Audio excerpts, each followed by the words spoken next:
Bom dia, gatinhos do segundo ano Logos. Aqui é a professora Andresa Carvalho. Venho, através dessa audioaula, trabalhar o objeto de conhecimento morfologia e anatomia da raiz.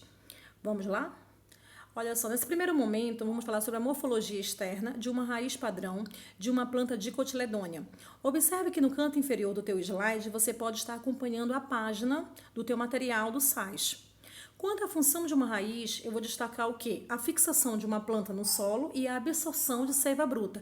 Lembrando que a seiva bruta nada mais é do que água e sais minerais. Dentre as regiões de uma raiz, vamos destacar o colo, que seria essa zona de transição entre um caule e uma raiz. Logo abaixo, nós temos o que nós chamamos de região suberosa, também chamada de região de ramificação. Nela partem raízes secundárias que vão dar uma sustentabilidade maior, uma fixação maior para a planta. Abaixo dela, nós temos a zona pilífera, também chamada de zona de absorção. Ela apresenta pelos absorventes que vão contribuir no processo de absorção da seiva bruta. Mais uma vez, não te esquece, seiva bruta, água e sais minerais. Abaixo nós temos a região meristemática, também chamada de região lisa. Nela apresenta-se um grande quantitativo de células de crescimento, então automaticamente já tenho que pensar que nela ocorre uma atividade mitótica muito intensa, pois daí parte o crescimento de uma raiz. Na extremidade nós vamos encontrar o que nós chamamos de coifa ou calíptra.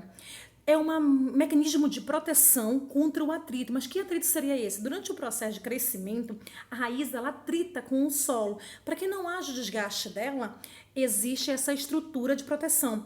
Nós dizemos que ela funciona como se fosse um capacete. Vamos lá? Olha só, dentre os tipos fundamentais dos sistemas radiculares, vamos destacar dois. Ou seja, os dois existentes, tá?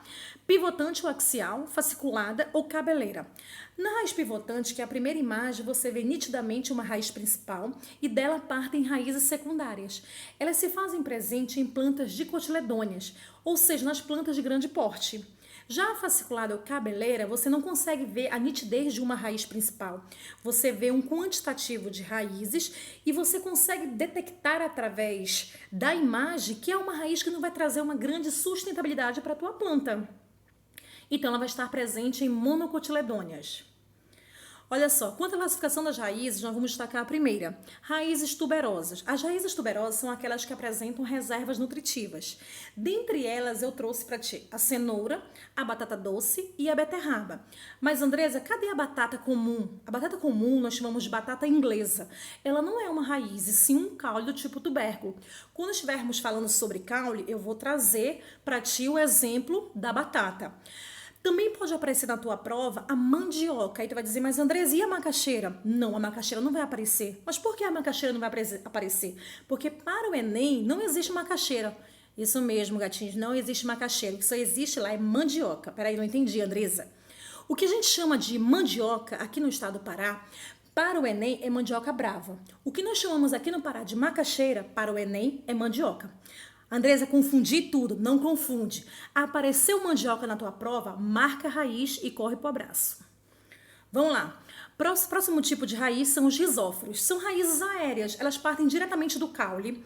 Como você pode observar, elas vão contribuir para a fixação da planta, principalmente em solos que não tragam uma certa segurança para a planta. Ou seja, em solos não tão firmes, eu posso ter uma raiz que vai dar uma sustentabilidade maior para a minha raiz principal, que inclusive ela pode simplesmente desaparecer.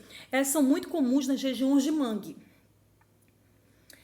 Raízes respiratórias e pneumatóforas. Onde elas vão existir? Elas vão existir onde os solos apresentam um quantitativo de oxigênio muito baixo, ou seja, em solos pobres. Nós sabemos que as raízes elas precisam respirar como qualquer outro órgão da planta. E quando não há o quantitativo de oxigênio no solo, a raiz vai emergir acima da superfície para então capturar o oxigênio diretamente do ar atmosférico.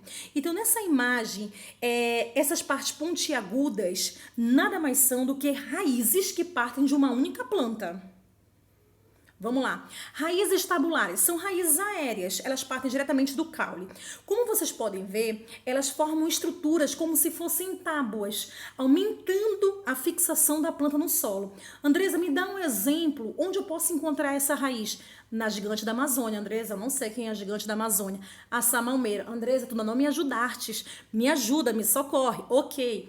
Lá aquela planta maravilhosa na entrada do Parque Ambiental do Tinga. Ah, eu sei quem é, Andresa. Pois é dela que estamos falando, da samalmeira. Ela apresenta o que? Raízes tabulares. Então, em plantas de grande porte, como as samalmeiras, nós vamos encontrar as raízes tabulares. Raízes sugadoras, também chamadas de austórios, são raízes exclusivas de plantas parasitas. Espera aí, Andresa, existe parasitismo entre as plantas? Sim, infelizmente sim. Nós temos dois tipos de parasitismo vegetal. O primeiro é chamado de hemiparasitismo, que é essa primeira imagem, que vai trazer pra gente como exemplo a erva de passarinho. Na erva de passarinho, a raiz parasita ela vai absorver da planta suporte a seiva bruta. Então, peraí, Andresa, a raiz sugadora de uma hemiparasita, ela vai chegar até o xilema perfeito. Já no holoparasitismo, que é o cipó chumbo, é a segunda imagem que vocês estão verificando, faz-se absorção da seiva elaborada. Então as raízes vão atingir quem? O floema. Mas a gente vai explicar melhor xilema e floema quando falarmos de caule, tá, gatinhos? Vamos lá, raízes estrangulantes. São raízes que o próprio nome já fala pra gente. Vai estrangular a planta suporte. O nosso exemplo clássico é o cipó mata-pau. Essa imagem aí é ali do Parque Ambiental do Tinga, naquela área onde tem aqueles trailers, onde nós fazemos refeições. É lá que foi feito esse registro que vocês estão visualizando no slide. Vamos lá, raízes cinturas ou enlaçantes. Bem, elas estão presentes em dois grupos de plantas, as bromélias e as orquídeas. Bem, Andresa, mas essas plantas aí, elas não são parasitas? Não, elas são epífitas. Andresa, não sei o que é epífita. Epifitismo é um tipo de relação ecológica que ocorre entre plantas, equivale ao inquilinismo que ocorre entre os animais. Mas peraí, tenta me explicar melhor esse epifitismo. No epifitismo, uma planta ela utiliza o corpo da outra como suporte apenas. Não vai retirar nenhum tipo de seiva. Se ela fizesse a retirada de seiva, nós estaríamos falando em parasitismo. Como não há retirada de seiva, falamos em epifitismo. Vale nós ressaltarmos que a Amazônia ela é campeã em plantas epífitas, uma vez que nós temos uma umidade relativa do ar bem expressiva, uma vez nós temos um quantitativo de plantas de grande porte. Então, automaticamente, as plantas epífitas prevalecem na nossa região. Vamos lá. Raízes grampiformes. Se você olhar a segunda imagem, você percebe a formação de estruturas como se fossem grampos para aumentar a fixação no suporte. Pode ser uma outra planta, um caule, mas também pode ser uma área de alvenaria, como você pode observar nesse prédio. Andresa, esse prédio foi abandonado? Não, não foi abandonado. Pelo contrário, ele agregou um valor comercial muito mais elevado, justamente pelo fato de ter inserção de planta. Mas, Andresa, qual seria a vantagem de eu ter essa inserção de planta? Uma melhor qualidade do ar, uma melhor climatização e sem contar que o paisagismo ficou lindo, né, gente? Vamos lá, raízes aquáticas, nem preciso responder isso para ti, nem preciso te explicar. Gente, raízes aquáticas, elas estão no ambiente aquático, elas vão estar abaixo da superfície da água. Primeiro exemplo, o aguapé. Vocês podem ver vesículas como se fossem bolas, ou como se boias. Bem, essas vesículas são ricas em parênquima aerífero que permite a flutuabilidade da planta. A segunda imagem é a nossa queridíssima Vitória Régia. Na Vitória Régia, a gente encontra esse parênquima aerífero que permite essa flutuabilidade no caule. Então, raízes que estão abaixo da superfície da água, nós vamos chamar de raízes aquáticas. Para finalizar esse nosso encontro, eu trouxe algumas curiosidades do reino plant. Vamos lá. Primeiro, desafio da batata. E aí, a batata é um fruto? Uma folha? Um caule? Uma raiz e uma semente? E aí, gatinhos? Acertou aquele que falou o quê? Caule. Exatamente. A batata comum é um caule. Repita com muito. A batata comum é um caule. Vamos lá, olha só. E essa florzinha, você sabe a qual fruto ela pertence?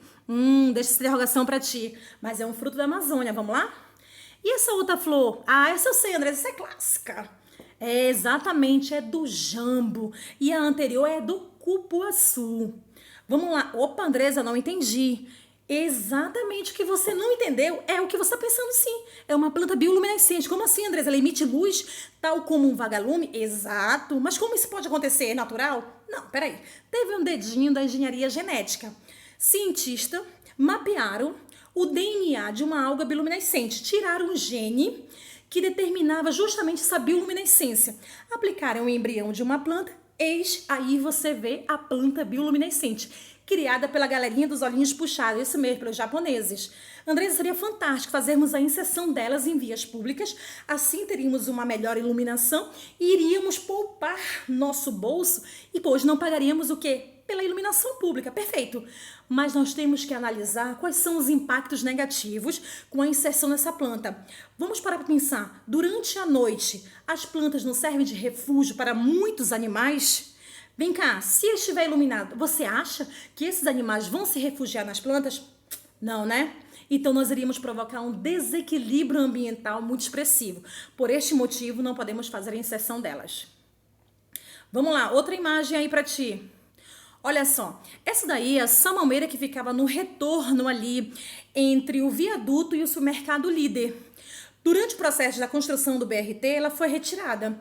Mas antes da retirada dela, para que ela houvesse a inserção dela ali no viaduto, eu fiz 3 registros em 3 momentos diferentes. O primeiro registro, estava saindo do Logos, fui fazer o retorno para ir para casa da minha mãe e me deparei com a planta sem nenhuma folha. 3 dias depois, fui fazer o mesmo retorno, já percebi o quê? Um quantitativo pequeno de folhas. Já com mais ou menos 7 dias depois, encontrei a repleta de folhas. Espera aí, Andresa, o que aconteceu? Ela morreu, reviveu? O que foi que aconteceu? Bem, a salmoeira e outras plantas, quando se encontram em condições ecológicas adversas, como estiagem, ou seja, quantitativo baixo de chuva, o que ela faz? Ela derruba as folhas, uma vez que a planta perde água para o meio ambiente através das suas folhas. Lembra? Tem os estômatos que eles abrem e fecham para a entrada e saída de gases, mas também ocorre a perda de água. Então, ela faz o quê? Derruba as folhas. Se as condições ecológicas voltam a ser favoráveis, ela lança novamente a produção de suas folhas.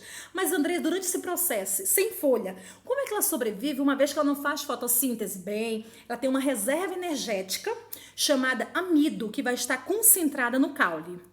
Por último, nós temos a flor de vidro. Peraí, mas ela é de vidro? Não. Essa flor ela vai emergir pétalas brancas, mas com reações químicas de acordo com a presença dos gases da atmosfera, ela começa a adotar uma desfiguração daquela coloração branca e assim ela vai ficando transparente e nasce pra gente a flor de vidro. Bem, gatinhos, para finalizar esse nosso momento, eu trouxe para ti uma frase, tá? Mas antes de trazer essa frase para ti, eu quero ressaltar, não esquece de resolver o quê? Os teus exercícios, as tuas questões propostas. Por quê? Porque eu vou receber, através do SAIS, ele vai me emitir um relatório a partir do momento que você fizer essa resolução. E não te esquece, você tem uma semana apenas para resolver esses 10 itens lá, tá bom? Vamos lá agora para nossa frase? Esse ano foi um ano de experiências. Fui feliz, conheci pessoas, amei, sofri e como sofri. Mas no final de todo esse processo, cresci e amadureci. É justamente o que eu quero de vocês, que vocês amadureçam após esse processo que nós estamos passando diante desse contexto da Covid. Gatinhos, fiquem com Deus. Um grande abraço da tia Andresa.